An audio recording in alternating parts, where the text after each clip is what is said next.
Imagine if Mob from Mob Psycho 100 was an actual psycho, gender swapped, and sent back to 1950s Japan. Ladies and gentlemen, I give you Ringu. Sup my dudes, Oryn as well, and welcome to Oryn Reviews, where I share my crappy opinion about movies, shows, and anime or cartoons to the internet.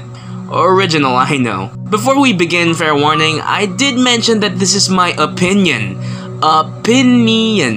Meaning that this is in no way a full-out objective analysis of whatever I'm reviewing, it's just what I personally got out of watching it. Alright? Good.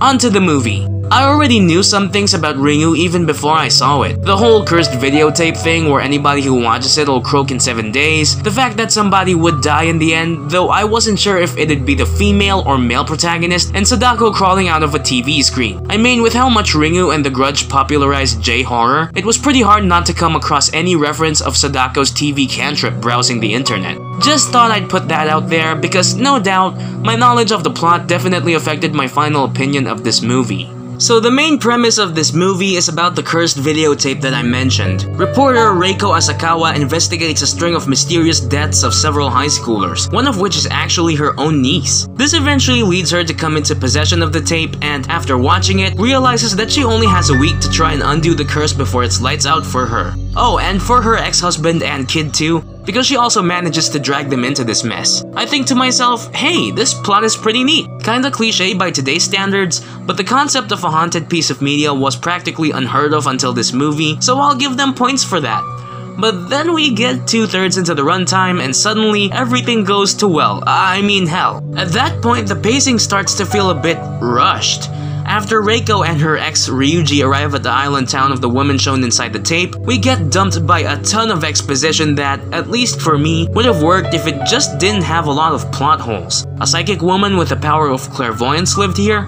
Alright, gotcha. An academic wanted to use her to prove the existence of ESP? Okay, carry on. Then the psychic woman's daughter, who is much more powerful than her, murders some dude in the audience because they don't believe her mother? Wait, what? Then the psychic mother jumps into a volcano? The fuck?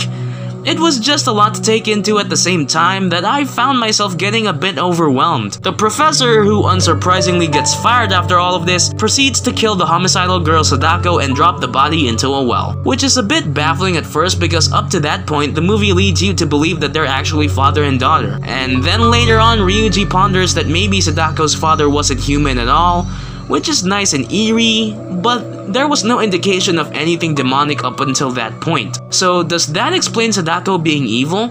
Was it a supernatural reason, or just bad parenting? Why is she killing everyone who viewed her tape for no fucking reason? We barely get to see her throughout the entire damn movie and get little to no details about her that I didn't really feel scared as the movie progressed. Add that to the fact that all of this info is revealed to us by Ryuji himself, who also has psychic powers. Mind you, this comes completely out of nowhere and nobody seems to think it's a huge deal. Even him. No explanation at all.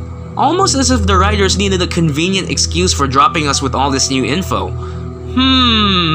This next part is actually just me nitpicking, but I was kinda annoyed with how nonchalant the two protagonists treated their whole ordeal during the first few days. Day after day passed, and granted, they did do research into the tape, but at an extremely leisurely pace. Reiko even spends an entire afternoon bonding with her son and her dad. I don't know about you, but if it were me in that situation, I would spend every waking minute to stopping the curse. After all, I'd have the time to do whatever I want after warding off my impending doom. Likewise, we don't get to delve that much into the whole relationship between our two protagonists and their kid. There are moments where they're arguing, then suddenly they're buddy-buddy, hinting that they might get back together. I know that all of those probably didn't lower the scare factor for some, but unfortunately for me it did. I was genuinely unnerved in the first act of the movie, but all that build-up was for naught. I do like one thing though. It's revealed at the very end that the only way to survive a viewing of the tape is to show it to someone else, effectively making Ringu the first instance of a horror chain email. It's something that I appreciate, but given its shortcomings, it just can't be that good in my eyes anymore. Again, why does she want everybody to watch her tape? It's like the opposite of a sex tape. The creator wants to spread it while people don't want to watch it. Finally, we're getting to the good stuff.